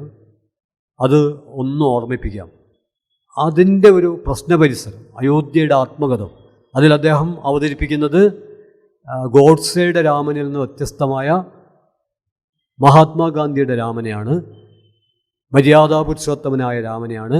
പക്ഷേ നമ്മൾ മനസ്സിലാക്കേണ്ടത് രാമനെ ആരാധിക്കാൻ എന്നതുപോലെ ആരാധിക്കാതിരിക്കാനുള്ള അവകാശവും കൂടിച്ചേർന്നതാണ് ഇന്ത്യൻ ജനാധിപത്യം. രാമനെ വിമർശനരഹിതമായി ഉയർത്തിപ്പിടിക്കാൻ എന്ന പോലെ രാമനെ വിമർശനത്തിലൂടെ ഉപേക്ഷിക്കാനും അവകാശമുള്ളതാണ് ജനാധിപത്യം. മറ്റൊരർത്ഥത്തിൽ പറഞ്ഞാൽ ഇന്ത്യ രാമനാണ്, രാമനാണ് ഇന്ത്യ എന്ന അർത്ഥത്തിൽ രാമക്ഷേത്രമല്ല രാമരാജ്യത്തിൻ്റെ നിർമ്മിതിയാണ് നടന്നിരിക്കുന്നത് തുടങ്ങിയ തരത്തിലുള്ള അവതരണങ്ങൾ ജനായത്വവുമായി പൊരുത്തപ്പെടുന്നതല്ല. അവിടെയാണ് സച്ചിദാനന്ദ മാഷ്ടെ കവിത മുന്നോട്ട് വെക്കുന്ന. ആ കവിതയിൽ പറയുന്നത്, അതിലെ 4 വരിയാണ് ഞാൻ പറയുന്നത്. തകർത്തു നിങ്ങളൻ പ്രിയ ദേവഗ്രഹം, തകർത്തു നിങ്ങളൻ പ്രിയ ദേവഗ്രഹം. അതായത് ബാബറി മസ്ജിദ് തകർക്കപ്പെടുന്നത് വരെ ആദ്യമായിട്ട് മസ്ജിദും പിന്നെ മതനിരപേക്ഷതയുടെ ഒരു സാന്നിധ്യമാണ്. തകർക്കപ്പെട്ടതോടുകൂടി അത് മതനിരപേക്ഷതയുടെ മഹത്തായ പ്രതീകമാണ്. തകർത്തു നിങ്ങളൻ പ്രിയ ദേവഗ്രഹം എന്ന് പറയുമ്പോൾ വിവിധ മതത്തിൽപ്പെട്ടവരും ഒരു മതത്തിൽപ്പെടാത്തവർക്കും അത് വളരെ പ്രിയപ്പെട്ട ഒന്ന് എന്ന അർത്ഥത്തിലാണ് കവിതയിൽ തകർത്തു നിങ്ങളൻ പ്രിയ ദേവഗ്രഹം, ഉയർത്തി ഗർവിൻ്റെ തണുത്ത സ്മാരകം. ശ്രീരാമൻ പറയുന്നതായിട്ടാണ്, എനിക്ക് അയോധ്യ തന്നെ അരജനാകേണ്ട, എനിക്കേറെ പ്രിയം വനവിജനത, മതി വാകത്തണൽ, അവിടെ ചിന്നിയ ചുമന്ന പൂക്കളും അരികിൽ സീതയും പല രാഗം പാടിടും കിളികളും. അങ്ങനെയുള്ളൊരു ശ്രീരാമൻ, അതാണ് കവിതയിലെ ശ്രീരാമൻ. ഒരു പക്ഷേ അതാണ് കോടിക്കണക്കിന് ഇന്ത്യക്കാരുടെ ഭക്തിയിലെ ശ്രീരാമൻ. ഇത് രണ്ടിൽ നിന്നും വ്യത്യസ്തമായ ഒരു രാഷ്ട്രീയ രാമൻ. ഈ രാഷ്ട്രീയ രാമൻ്റെ സംഘടന, അതാണ് ഇന്ത്യയിലെ ആദ്യത്തെ സംഘടന. ഇന്ത്യൻ നാഷണൽ കോൺഗ്രസ് അല്ല. ഇന്ത്യൻ നാഷണൽ കോൺഗ്രസ് 1885 എന്നാൽ 1882-84 രാമസഭ എന്നൊരു സംഘടന നിലവിൽ വരുന്നുണ്ട്. അത് രാഷ്ട്രീയ രാമനാണ്. ആ രാഷ്ട്രീയ രാമൻ്റെ അവതരണമാണ് ആക്രമണാസക്തമായ അഗ്രസീവായ അവതരണമാണ് ഇപ്പോൾ നടന്നിട്ടുള്ളത്. അതുകൊണ്ട് തന്നെ അത് ആദ്യം തിരിച്ചറിഞ്ഞവരിൽ മലയാളത്തിൻ്റെ അഭിമാനമായ ശ്രീനാരായണ ഗുരുവിനെ കാണാം. ശ്രീനാരായണ ഗുരു പറയുന്നുണ്ട്, ഒരിക്കൽ ബ്രിട്ടീഷുകാരാണ് നമുക്ക് സന്യാസം തന്നത്. അപ്പോൾ ശിഷ്യർ പരിഭ്രമിക്കുന്നുണ്ട്, അവർ വിദേശികളല്ലേ, അവർ തന്ത്രസമുച്ചയം വായിച്ചിട്ടുണ്ടോ, അവർക്ക് തന്ത്രവിധികളെക്കുറിച്ച് അറിയുമോ? അപ്പം ഗുരു അതിനോട് പ്രതികരിച്ചത്, ആ രാമനും മറ്റുമായിരുന്നു ഇവിടെ ഭരിച്ചിരുന്നതെങ്കിൽ ആ ശംഭൂകൻ്റെ അവസ്ഥയല്ലേ നമുക്ക് വരുമായിരുന്നത്, പിന്നെ സന്യസിക്കാൻ പറ്റുമോ? സന്യസിച്ചതിൻ്റെ പേരിലാണല്ലോ ശംഭൂകനെ വെട്ടിക്കൊന്നത്. ശൂദ്രൻ സന്യസിച്ചതുകൊണ്ടാണ് ബ്രാഹ്മണർക്ക് ഐശ്വര്യം കുറഞ്ഞത്. ബ്രാഹ്മണബാലൻ കൊലയ്യപ്പെടാൻ കാരണം, ബ്രാഹ്മണബാലൻ അകാലത്തിൽ മരിക്കാൻ കാരണം അന്വേഷിച്ച് അത് വൈറസ് അല്ല, മറിച്ച് ശംഭൂകൻ എന്ന ശൂദ്രൻ എന്ന വൈറസാണ് എന്ന് കണ്ടെത്തുകയും രാജാവ് ചാതുർവർണ്ണത്തിന് നിലനിൽക്കണമെങ്കിൽ അതിൻ്റെ ശിക്ഷാക്രമം നടപ്പിലാക്കണം. അതുകൊണ്ട് ധർമ്മമാണ് രാമൻ ചെയ്തത്, ചാതുർവർണ്ണത്തിൻ്റെ ധർമ്മമാണ്. അത് അധർമ്മമാണ് എന്ന് നമുക്ക് തോന്നുന്നുണ്ടെങ്കിൽ അതിൻ്റെ കാരണം നമ്മൾ ചാതുർവർണ്ണ ധർമ്മത്തിൽ നിന്ന് പുറത്തു കടന്നതുകൊണ്ടാണ്. അങ്ങനെ ചാതുർവർണ്ണ ധർമ്മത്തിൽ നിന്ന് പുറത്തു കടന്ന ഒരു ജനത, ആ ജനതയാണ് ഇന്ത്യൻ ജനാധിപത്യത്തിൻ്റെ ചെറുത്തുനിൽപ്പിൻ്റെ പ്രതീക്ഷ. ആ ജനതയെ ചിതറിച്ചു കളയാനാണ് പലതരം തന്ത്രങ്ങളിലൂടെ ഇന്ത്യൻ ഫാസിസം അവരുടെ ചുവട് ഉറപ്പിച്ചിരിക്കുന്നത്. ഈ ഒരു പശ്ചാത്തലത്തിലാണ് അപരവിദ്വേഷ ശിലകളാൽ തീർത്ത തടവറയല്ലൻ ഭവനം എന്ന കവിതയിലെ വരി. അപരവിദ്വേഷ ശിലകളാൽ തീർത്ത തടവറയല്ലൻ ഭവനം, വാത്സല്യം, വ്യസനം, കരുണ നിറഞ്ഞ ഹൃത്തല്ലോ, ഇടറും തൊണ്ടയാൽ ഇത് പറഞ്ഞവൻ മറഞ്ഞുപോയി, പെരുമഴയിൽ മിന്നലെന്ന പോൽ.